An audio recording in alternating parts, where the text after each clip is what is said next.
घूस पर आधारित होगा। पांडित्य का परिचालक उसका बोलना होगा। दरिद्रता, चोरी व अन्य ग्रहित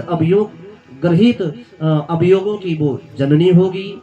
और विवाह लड़का लड़की की रजामंदी पर ही माना जाएगा। ये कलयुग के गुण बता रहे, भागवत में लिखा है ये कि लड़का लड़की की रजामंदी पर ही विवाह होगा।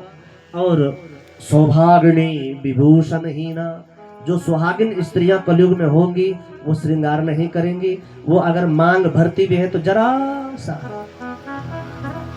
ये मां पता न लोग में निर्भय हुए बोलिए, पता न लोग निर्भय हुए। जो सुहागिन स्त्रियां हैं वो श्रृंगार नहीं करेंगी, लेकिन विधवन के श्रृंगार नवीना, जो विधवा स्त्रियां होंगी कलयुग में उनके नए नए श्रृंगार होंगे। शूद्र करें जप तप व्रत दाना, जो शूद्र लोग होंगे वो खूब जप तप व्रत करेंगे, खूब दान करेंगे। और बैठ बरासन कहीं पुराना, ऐसे ऊंचे आसन पर बैठ करके ब्राह्मणों को उपदेश करेंगे।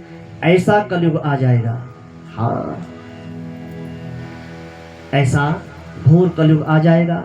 लड़का लड़की का विवाह होगा तो लड़की ससुराल में आते ही सासू को मम्मी बोलेगी, ससुर को पापा बोलेगी, जेठ को बड़ी भैया बोलेगी, देवर को छोटे भैया बोलेगी, ननद को बड़ी दीदी छोटी दीदी बोलेगी।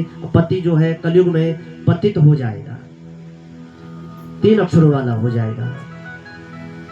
हाँ, फिर कलयुग के गुणों का वर्णन 12वें स्कंद में भगवान सुखदेव जी ने, भगवान व्यास जी ने लिखा है। और फिर तक्षक नाग शाप से उन्मत्त होकर के आना, परीक्षित के शरीर को डसना और परीक्षित को भगवान के स्वधाम को जाना। भगवान सूत जी बोले हैं, निम्न गानान यथाम देवाम नाम उच्चते यथा।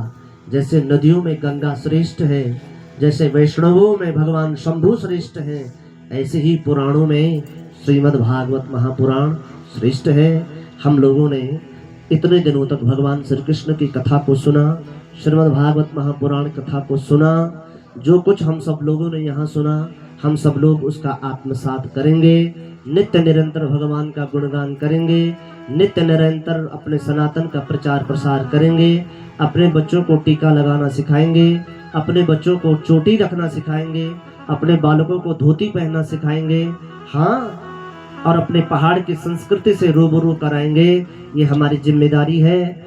और श्रीमद् भागवत महापुराण का अंतिम श्लोक हम सब लोगों ने गाना है ये श्लोक, क्योंकि कथा को बोलने में भी त्रुटियां हुई हैं।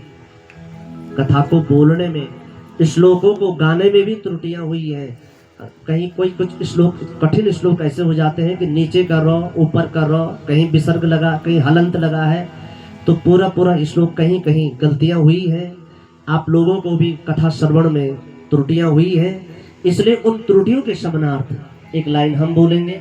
कथा का पूर्ण फल जजमान के परिवार को मिले, सब लोग उन प्रेत आत्माओं को मिले, उन पितृ आत्माओं को मिले जिनके निमित्त ये श्रीमद् भागवत महापुराण कराई है। आप सभी लोग मेरे साथ बोलेंगे।